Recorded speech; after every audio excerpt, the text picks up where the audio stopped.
हे aspirant, स्वागत है आपका आज की क्लास के अंदर। जैसा कि आपको पता है हमने 1 कंसेप्ट 1 मार्क सीरीज स्टार्ट कर रखी है। इस सीरीज के अंदर हम क्या कर रहे हैं कि जितने भी इंपॉर्टेंट कंसेप्ट है हमारी सभी चैप्टर्स के उनको डिस्कस कर रहे हैं, जिनमें से हर साल क्वेश्चन बनते हैं। तो चलिए आज का कंसेप्ट देखते हैं। आपको पता है कि हमने थर्मोडाइनमिक्स स्टार्ट कर रखी है और थर्मोडाइनमिक्स के जितने भी इंपॉर्टेंट टॉपिक है वो डिस्कस करें। उसी में से आज आपका जो टॉपिक है वो है गिव्स फ्री एनर्जी। कि गिव्स फ्री एनर्जी हमारे पास क्या होता है।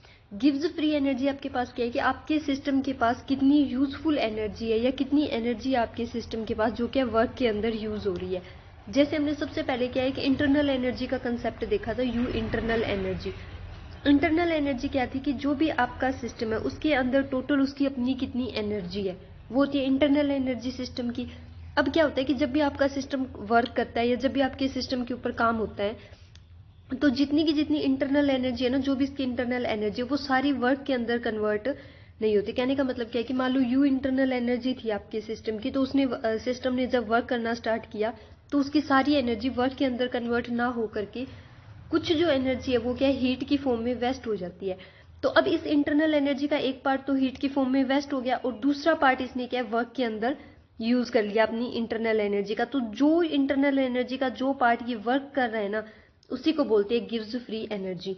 कि वो एनर्जी जो यूजफुल वर्क के अंदर कन्वर्ट हो रही है, जिससे सिस्टम अपना वर्क कर रहा है ना, उस एनर्जी को हम क्या बोल देते हैं, internal energy gives free energy बोल देते हैं। ठीक है। अब आपकी गिव्स फ्री एनर्जी भी एक स्टेट फंक्शन है, तो इसका भी हम चेंज कैलकुलेट करते हैं डेल्टा जी। ठीक है। अब देखो डेल्टा जी क्या है कि आपकी वो एनर्जी है जिससे आपका वर्क हो रहा है। ठीक है। तो अब जैसे जैसे काम होगा तो आपकी डेल्टा जी क्या होगी, डिक्रीज होगी। आपकी गिव्स फ्री एनर्जी कम होएगी, क्योंकि एनर्जी से तो आप काम के अंदर यूज कर रहे हो, तो एनर्जी जितना काम ज्यादा होगा उतनी एनर्जी कम हो जाएगी। तो डिक्रीज इन ये आपकी गिव्स फ्री एनर्जी की जितना गिव्स फ्री एनर्जी के अंदर डिक्रीज आ रहा है, माइनस का मतलब क्या है कि उसके अंदर डिक्रीज आ रहा है, वो कम हो रही है। वो किसके इक्वल होती है, आपकी मैक्सिमम वर्क के इक्वल। कि जितना आपका सिस्टम कितना मैक्सिमम वर्क कर सकता है वो किसके इक्वल होता है, कि कितना आपका गिव्स फ्री एनर्जी के अंदर डिक्रीज आया है। कि कितनी गिव्स फ्री एनर्जी आपकी कम हुई है उतना यूजफुल वर्क आपका सिस्टम करेगा। होप सो कि इतनी चीज क्लियर हो गई होगी कि गिव्स फ्री एनर्जी होती क्या है। ठीक है, समझ आ गया इतना गिव्स फ्री एनर्जी का कंसेप्ट। अब देखो आगे हमारे पास क्या होता है। एक ना गिव्स फ्री एनर्जी का हमारे पास रिलेशन होता है delta G. Delta G is equal to आपके पास क्या होता है, delta H minus T delta S. ये हमारे पास एक इक्वेशन होती है जिसे हम बोलते हैं गिव्स हेल्महोल्ट्ज इक्वेशन या गिव्स एनर्जी इक्वेशन। क्या बोलते हैं, गिव्स एनर्जी इक्वेशन या गिव्स हेल्महोल्ट्ज इक्वेशन बोलते हैं इसको। ठीक है, याद रखना ये इंपॉर्टेंट इक्वेशन है, इस पे डायरेक्ट कई बार क्वेश्चन भी बन जाते हैं। और इस इक्वेशन का यूज करते हैं हम क्या है, स्पॉन्टेनिटी बताने के लिए सिस्टम की। कि एक तो स्पॉन्टेनिटी हम डेल्टा एस की टर्म में बता रहे थे कि एंट्रोपी के टर्म में, और एक हम क्या है कि डेल्टा जी की हेल्प से भी बता सकते हैं कि हमारी जो गिवन रिएक्शन है वो स्पॉन्टेनियस है या नहीं। वो कैसे बता सकते हैं कि अगर आपके डेल्टा जी की वैल्यू नेगेटिव है, गिव्स फ्री एनर्जी की वैल्यू अगर नेगेटिव है तो प्रोसेस क्या होगी, स्पॉन्टेनियस होगी। अगर डेल्टा जी की वैल्यू पॉजिटिव है तो प्रोसेस आपकी क्या है, नॉन स्पॉन्टेनियस है।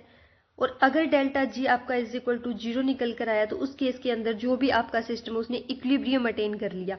कि इक्वेशन क्या है, रुक जो रिएक्शन हो रही है वो रुक गई है, उसने इक्विलिब्रियम अटेन कर लिया। तो ये तीन कंडीशन होती है स्पॉन्टेनिटी के लिए। एक बार आगे देखते हैं।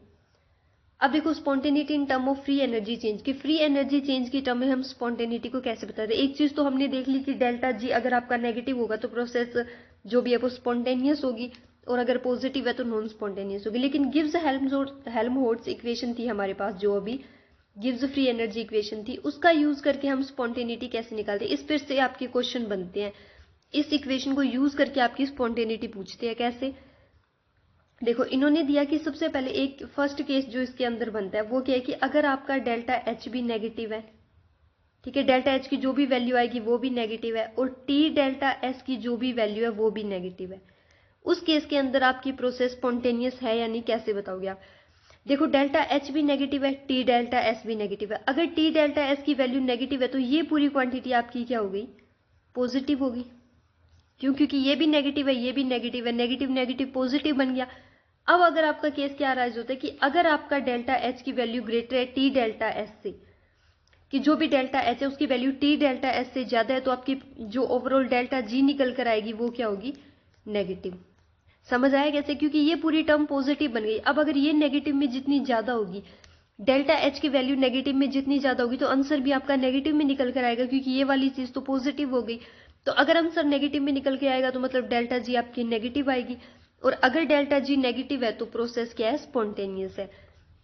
सिमिलरली इसके अंदर अगर डेल्टा एच की वैल्यू वही है, less than T delta S होगी, कि अगर टी डेल्टा एस की वैल्यू नेगेटिव में ज्यादा है तो नेगेटिव नेगेटिव ये पॉजिटिव बन गया, यहाँ पॉजिटिव में भी आपकी वैल्यू ज्यादा होगी तो जो आंसर निकल के आएगा वो पॉजिटिव निकल के आएगा। तो मतलब डेल्टा जी यहाँ आपकी क्या आएगी, पॉजिटिव आएगी। और अगर डेल्टा जी पॉजिटिव आई तो प्रोसेस आपकी क्या है, नॉन स्पॉन्टेनियस है। होप सो कि फर्स्ट केस क्लियर हो गया होगा कि अगर डेल्टा एच और टी डेल्टा एस दोनों ही क्वांटिटी नेगेटिव है तो उस केस के अंदर प्रोसेस किस कंडीशन पे स्पॉन्टेनियस होगी, कब होगी, अगर आपका डेल्टा एच क्या है, greater than T delta S है। ये आपका फर्स्ट केस था। ठीक है, अब सेकंड देखते हैं। सेकंड केस देखो आपके पास क्या है। सेकंड केस क्या बनता है कि डेल्टा एच की वैल्यू भी पॉजिटिव, डेल्टा एच की भी जो भी वैल्यू है, जो भी इसकी दे रखी है अमाउंट, वो भी पॉजिटिव है, और टी डेल्टा एस भी क्या है, पॉजिटिव है। अगर ये दोनों क्वांटिटी ही आपकी पॉजिटिव दे रखी है तो उस केस के अंदर प्रोसेस स्पॉन्टेनियस कब होगी, अगर आपका डेल्टा एच क्या है, लेस है टी डेल्टा एस से। क्योंकि अगर ये वैल्यू आपकी कम होगी तो यहाँ देखो, अगर ये वैल्यू ज्यादा है तो आंसर नेगेटिव में निकल के आएगा, क्योंकि इसके साथ नेगेटिव का निशान है, तो आपका डेल्टा जी क्या निकल कर आएगा, नेगेटिव। और अगर डेल्टा जी नेगेटिव आए तो प्रोसेस क्या है, स्पॉन्टेनियस है। और अगर इसमें डेल्टा एच आपका बड़ा हो गया टी डेल्टा एस से तो जो आंसर निकल कर आएगा वो क्या होगा, पॉजिटिव। तो मतलब डेल्टा जी क्या आया, पॉजिटिव आया। अगर डेल्टा जी पॉजिटिव है तो प्रोसेस क्या है, नॉन स्पॉन्टेनियस। इंपॉर्टेंट है ये केस, ऐसे क्वेश्चन बनते हैं गिव्स हेल्महोल्ट्ज पे कि आपको पूछ लेते हैं कि अगर ये नेगेटिव है तो कौन सी अगर दोनों डेल्टा एच और टी डेल्टा एस दोनों अगर आपको नेगेटिव दे दिए तो कौन सी कंडीशन है जिसपे आपका जो प्रोसेस है वो स्पॉन्टेनियस बनेगी। तो ऐसे निकाल के देखना है उसके अंदर। ठीक है, क्लियर है इतना। सेकंड केस आ गया समझ में। अब एक केस और बनता है इसके अंदर, थर्ड केस और देख लेते हैं क्या बनेगा।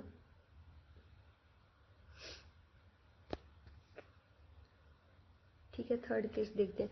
अब देखो थर्ड केस इसमें क्या है कि अगर आपको डेल्टा एच नेगेटिव है बट टी डेल्टा एस क्या है, पॉजिटिव है, तो उस केस के अंदर क्या होगा कि देखो क्या दिया इन्होंने कि डेल्टा एच आपका नेगेटिव है, ठीक है, और टी डेल्टा एस आपका क्या है, पॉजिटिव है।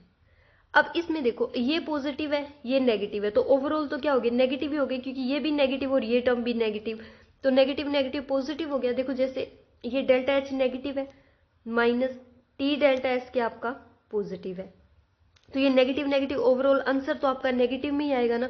तो इस केस में आपकी जो डेल्टा जी निकल कर आएगी वो क्या होगी, नेगेटिव होगी। तो इसमें तो प्रोसेस हाईली स्पॉन्टेनियस होगी, चाहे डेल्टा एच बड़ा हो इसमें, चाहे टी डेल्टा एस बड़ा हो, कोई फर्क नहीं पड़ता, क्योंकि है दोनों ही नेगेटिव। दोनों केस में ये दोनों नेगेटिव बन रहे हैं तो आंसर तो क्या आएगा आपका, ओवरऑल नेगेटिव ही आएगा। तो डेल्टा जी की वैल्यू भी क्या है, यहाँ नेगेटिव निकल के आएगी। ठीक है, ये आपका थर्ड केस था। फोर्थ अगर और इसके अंदर बनाए कि डेल्टा एच अब की बार आपको क्या दे दिया, पॉजिटिव, और टी डेल्टा एस क्या है, नेगेटिव। अगर टी डेल्टा एस नेगेटिव है तो इसने नेगेटिव नेगेटिव पॉजिटिव बना दिया, और ये भी पॉजिटिव है तो ये तो ओवरऑल पॉजिटिव ही हो गया, तो डेल्टा जी भी पॉजिटिव आएगा। तो इस केस में आपकी प्रोसेस क्या होगी, नॉन स्पॉन्टेनियस होगी। होप सो कि आपको चारों जितने भी चार हमने केस अभी डिस्कस किया है वो आपको कंफर्म हो गए होंगे, क्लियर हो गए होंगे। चारों केस जो हमने डिस्कस किया वो क्लियर है। इसमें ये इंपॉर्टेंट है, ये केस ध्यान रखना। ठीक है, इसमें से क्वेश्चन ऐसे ही बनते हैं कि वो आपको ऐसे वैल्यू दे के पूछ लेगा कि प्रोसेस कब स्पॉन्टेनियस होगी और कब नहीं। तो उसके ऐसे दे देगा भी, अगर delta H greater than T delta S है उस केस के अंदर होगी, या delta H less than T delta S है उस केस के अंदर आपकी प्रोसेस स्पॉन्टेनियस होगी। ठीक है, अब नेक्स्ट क्या है, अब एक इसके अंदर क्या पूछता है कि इन्होंने बोल दिया कि प्रोसेस तो आपकी स्पॉन्टेनियस है बट उस पर टेम्परेचर का क्या इफेक्ट होगा, टेम्परेचर का क्या इफेक्ट होगा आपकी स्पॉन्टेनिटी के अंदर। अब देखो हमारे पास क्या था, delta G, sorry, delta G is equal to क्या था, delta H minus T delta S, यही हमारे पास। ठीक है, अब इन्होंने बोला कि प्रोसेस आपकी स्पॉन्टेनियस है। स्पॉन्टेनिटी दो चीजों पे डिपेंड कर रही है, एक डेल्टा एच पे डिपेंड कर रही है और एक इस फैक्टर पे जो रैंडमनेस का फैक्टर इस पे डिपेंड कर रही है। ठीक है, अब मानो फर्स्ट के जैसे सबसे पहले केस इसके अंदर टेम्परेचर का इफेक्ट देख रहे हैं कि अब टेम्परेचर का क्या इफेक्ट होगा। पीछे हमने ये दोनों क्वांटिटी पूरी लेके देखी थी, लेकिन अब ओनली टेम्परेचर चेंज करेंगे तो क्या इफेक्ट होगा। अब मानो फर्स्ट केस के अंदर इन्होंने बोला कि डेल्टा एच आपका ऑलवेज पॉजिटिव है, ठीक है। फर्स्ट केस क्या है कि डेल्टा एच तो पॉजिटिव ही रखना है।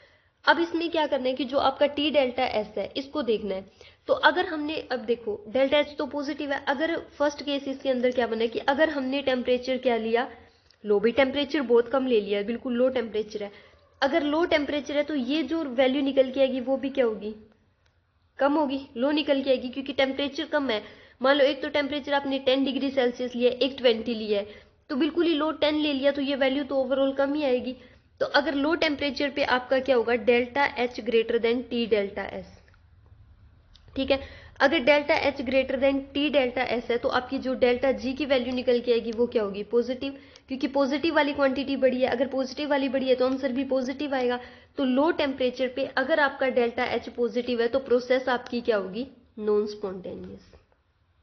समझ आया? ना समझ आए तो एक बार और देख लेना इसको कि क्या बोला इन्होंने कि डेल्टा एच आपका ऑलवेज पॉजिटिव है। अगर अब आपने टेम्परेचर लो लिया है, बिल्कुल लो टेम्परेचर लिया है, तो उस केस के अंदर आपकी जो प्रोसेस है वो क्या होगी। तो देखो अगर टेम्परेचर लो लिया है तो ये वाली वैल्यू आपकी कम बनेगी। अगर ये वैल्यू कम है तो मतलब डेल्टा एच ज्यादा है, पॉजिटिव वाली क्वांटिटी ज्यादा है। अगर पॉजिटिव वाली टर्म ज्यादा है तो आंसर भी पॉजिटिव आएगा, आंसर पॉजिटिव आएगा तो प्रोसेस आपकी नॉन स्पॉन्टेनियस है। तो ये बोलेंगे कि लो टेम्परेचर पे अगर डेल्टा एच पॉजिटिव है तो प्रोसेस क्या होगी, नॉन स्पॉन्टेनियस होगी, ठीक है।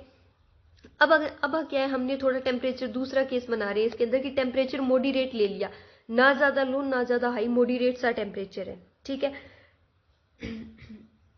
अब मॉडरेट टेम्परेचर लिया तो मॉडरेट टेम्परेचर पे मानो आपका टी डेल्टा एस ग्रेटर हो गया किससे, डेल्टा एच से, ठीक है। अब अगर ये ग्रेटर हो गया तो मतलब नेगेटिव वाली क्वांटिटी ज्यादा होगी, नेगेटिव वाली ज्यादा है तो आंसर भी क्या आएगा, नेगेटिव। आंसर नेगेटिव है तो प्रोसेस आपकी क्या है, स्पॉन्टेनियस, मतलब डेल्टा जी नेगेटिव आ रहा है आपका।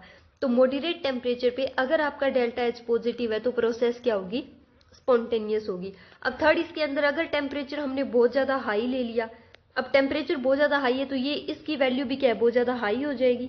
अगर इसकी वैल्यू हाई होगी तो नेगेटिव वाली क्वांटिटी ज्यादा होगी, और नेगेटिव वाली ज्यादा होगी तो उसके अंदर तो ओवरऑल जो डेल्टा जी है वो भी नेगेटिव आएगा। तो प्रोसेस की स्पॉन्टेनियस भी होगी, साथ में फास्ट भी होगी आपकी प्रोसेस, बहुत तेज प्रोसेस होगी। अगर टी क्या है, बहुत ज्यादा हाई ले लिया हमने, अगर डेल्टा एच हमारा क्या है, पॉजिटिव है। तो यहाँ हमने टेम्परेचर का इफेक्ट देखा जब आपका डेल्टा एच क्या था, पॉजिटिव था, ठीक है। अब दूसरा केस क्या बनता है कि अगर ऑलवेज डेल्टा एच इन्होंने क्या ले लिया, नेगेटिव। दूसरा केस देखते हैं एक बार, इतना समझ आ गया, एक मिनट रुको। अब दूसरा केस देखते हैं कि जब आपके पास टेम्परेचर टेम्परेचर बोलिए, डेल्टा एच इन्होंने क्या लिया है, ऑलवेज नेगेटिव। सेकेंड केस हमारे पास क्या है कि डेल्टा एच हमारे पास क्या है, ऑलवेज नेगेटिव है। तो फर्स्ट हमारे पास क्या था, मानो टेम्परेचर क्या है, लो लिया, टेम्परेचर लो है तो देखो इक्वेशन क्या थी, delta G is equal to delta H minus T delta S, यही थी। अब अगर ये क्वांटिटी भी आपकी नेगेटिव है, इसमें टेम्परेचर लो लिया है, अगर टेम्परेचर कम लिया है तो भी कोई बात नहीं, है तो नेगेटिव ही, तो नेगेटिव नेगेटिव ओवरऑल आंसर क्या आएगा, नेगेटिव आएगा। तो लो टेम्परेचर पे अगर डेल्टा एच नेगेटिव है तो प्रोसेस क्या होगी आपकी, स्पॉन्टेनियस होगी, ठीक है। दूसरा इसके अंदर क्या है कि अगर हमने टेम्परेचर थोड़ा हाई लिया है, टेम्परेचर हाई लिया है, तो टेम्परेचर हाई लिया है तो भी ये क्या है, नेगेटिव वाली वैल्यू ज्यादा होगी, और ये भी नेगेटिव है, उस केस में भी आपकी प्रोसेस क्या, स्पॉन्टेनियस है। कहने का मतलब क्या है कि अगर डेल्टा एच आपका नेगेटिव है तो टेम्परेचर की एनी वैल्यू, टेम्परेचर की आप कोई भी वैल्यू लो, कोई भी वैल्यू ले लो, चाहे प्रोसेस आपकी क्या होगी, स्पॉन्टेनियस ही होगी, ठीक है। फर्स्ट वाला केस इंपॉर्टेंट था, उसके अंदर टेम्परेचर चेंज करने पे स्पॉन्टेनिटी पे इफेक्ट आ रहा था, लेकिन इस केस में अगर आपका डेल्टा जी नेगेटिव है तो टेम्परेचर, एनी टेम्परेचर, कोई भी टेम्परेचर ले लो, चाहे प्रोसेस आपकी क्या रहेगी, ओवरऑल स्पॉन्टेनियस ही रहेगी, क्योंकि डेल्टा जी ओवरऑल क्या आएगा आपका, नेगेटिव निकल कर आएगा। तो ये था हमारा टेम्परेचर का इफेक्ट, होप सो कि क्लियर हो गया होगा। देन नेक्स्ट बात करते हैं relationship between free energy change and equilibrium constant, कि फ्री एनर्जी चेंज और इक्विलिब्रियम कांस्टेंट के बीच आपका क्या रिलेशन होता है। हमारे पास एक इक्वेशन होती है, डेरिवेशन पे नहीं जाऊंगी, सीधा ही लिखवा रही हूँ, delta G is equal to delta G nought plus R T L N Q, ठीक है। क्यू क्या है यार, रिएक्शन कोशिएंट, ठीक है, रिएक्शन कोशिएंट है। डेल्टा जी नोट क्या है, आपकी वही फ्री एनर्जी चेंज, लेकिन स्टैंडर्ड कंडीशन पे, ठीक है। अगर स्टैंडर्ड कंडीशन हमने ले ली तो उसके अंदर अब क्या है कि आपकी मानो प्रोसेस क्या है, इक्विलिब्रियम पे। इक्विलिब्रियम पे मैंने बताया था जब भी आपकी प्रोसेस इक्विलिब्रियम पे हो ना, इक्विलिब्रियम अटेन कर लिया आपकी रिएक्शन ने, तो उस केस के अंदर डेल्टा जी की वैल्यू क्या होगी, जीरो होगी। और इक्विलिब्रियम पे आपके पास रिएक्शन कोशेंट किसके इक्वल बनेगा, इक्विलिब्रियम कांस्टेंट के इक्वल बनेगा। जो रिएक्शन कोशेंट है वो क्या होता है, रेशियो ही होता है आपका प्रोडक्ट की कंसंट्रेशन बाय रिएक्टेंट की कंसंट्रेशन का, ठीक है। तो अब देखो इक्विलिब्रियम पे बात किस पे करें, इक्विलिब्रियम पे बात करें जब आपका डेल्टा जी जीरो है is equal to delta G nought plus R T L N. अब ये जो रिएक्शन कोशेंट है इसकी जगह क्या आएगा, इक्विलिब्रियम कोशेंट आएगा, इक्विलिब्रियम कांस्टेंट आएगा, ठीक है।